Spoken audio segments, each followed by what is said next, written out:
Les relations entre deux êtres vivants d'espèces différentes peuvent donc revêtir de multiples facettes. Certaines relations sont facultatives et de courte durée.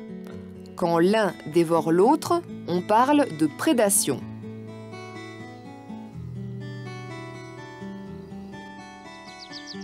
Quand l'un cherche à supplanter l'autre pour l'exploitation d'un même milieu ou d'une même source de nourriture, il s'agit d'un cas de compétition. Quand l'un aide l'autre, sans que cette relation soit obligatoire, on a affaire à un cas de coopération.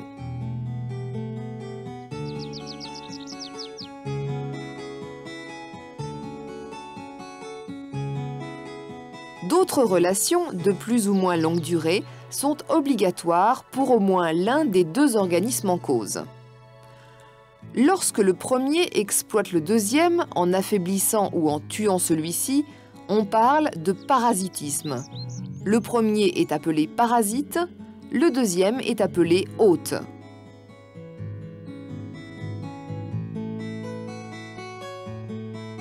Lorsque le premier et le deuxième sont associés de manière constante, avec bénéfice réciproque, on a affaire à une symbiose.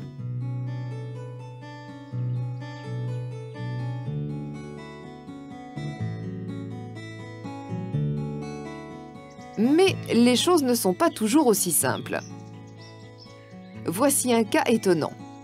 Dans le bois pourri d'un tronc d'arbre, une minuscule fourmi engourdie par le froid hivernal a été attaquée par le mycélium d'un champignon.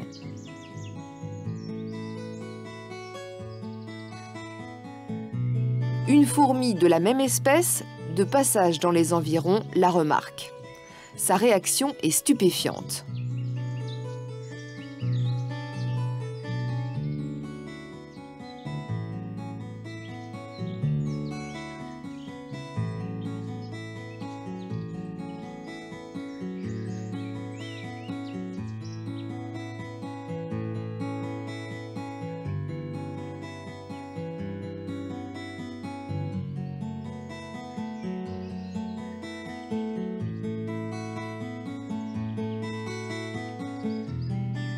Comment pourrions-nous qualifier la relation champignon-fourmi? Et la relation fourmi-fourmi? Pas évident, n'est-ce pas?